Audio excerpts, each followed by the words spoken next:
To this lesson on right triangle trigonometry, we are going to be finding side lengths in right triangles. In your previous lesson, you've learned about this saying called SOHCAHTOA. Just to review it, the S, the O, and the H, they all represent something.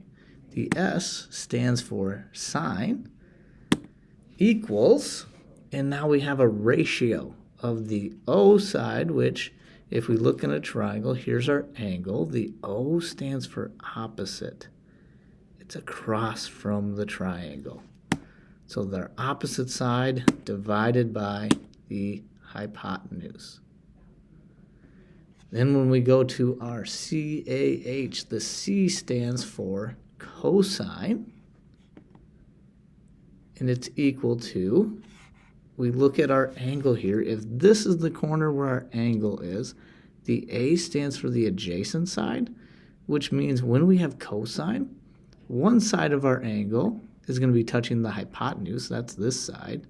The other side is part of the angle is going to be touching the adjacent side. So this bottom side, this is our adjacent side, and the hypotenuse stays the same. It's across from the right angle. Tangent, the T stands for tangent. And now look at my angle. When my angle switches position, it switches up here. Now, this side, across from the angle we're looking at, this is our opposite side. So it all depends where is the angle. In our first triangle, the angle was down here, so across from the triangle was this side of the right triangle. Now when we change where the angle is, our opposite side changes, as does the adjacent side compared to the first two triangles. So let's apply this to a few examples. Let's say we're given this example and we need to find the value of x. We have our angle here. Let's label our sides. This is where my angle is. I always go, okay, that side's across. Here, this should have been our nice little right angle there. So across from the angle is what we call the opposite side. The side right next to it is the adjacent side. We always know this is a hypotenuse, but we don't have that, so we don't have to label it here. Now we need to pick one of our trig sayings to help us figure out, are we going to use sine, cosine, or tangent? If we have the opposite side and the adjacent side, we're trying to pick out which of these three do you see an O and an A. This one, we have the tangent. The tangent is the opposite and adjacent. So if we pull this picture up, if we're going to use tangent, that means we're going to set our ratio as the opposite side divided by the adjacent side. So step one is we need to write out the equation. The equation is this, tan, and this represents the angle.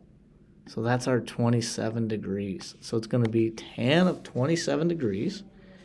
If I follow this along, equals, the opposite side was my x, so that goes on top, divided by the adjacent side of 10. Next, we need to solve the equation. So if we were solving this equation for x, when it says x is being divided by 10, the opposite would be to multiply. So we need to multiply by 10, and I need to do it on both sides. So if I'm going to multiply by 10 here, I need to multiply by 10 on the other side as well. If we multiply by 10, that cancels those 10s. So we have x equals 10 times the tangent of 27. And now we need to go to a calculator. So if you go to a Google calculator or the Desmos Scientific calculator, what we need to do is make sure that you have your calculator in degree mode. If you have it in this RAD called radian mode, it's not going to give you the answer that we're looking for. So in degree mode, we are going to type this into our calculator, 10 times the tangent of 27. We hit equal. We get 5.09. We're going to round this up. So the 9 here, we round it up to the nearest tenth. So I'm going to bump that 0 up to a 1 because this number is 5 or higher. If it was lower than 5, we would leave this at 5.0. So our final solution would be x equals 5.1. So this side is equal to 5.1. Let's look at another example. So here's our triangle here, our right triangle. We have our angle in this corner. If we need to label the sides, okay, notice, well, I have the hypotenuse because there's my right angle. So this x side, that's my hypotenuse. And the 23, oh, I remember that when the angle's in this corner, the side that's right next to it that connects the hypotenuse and the angle, that's going to be the adjacent side.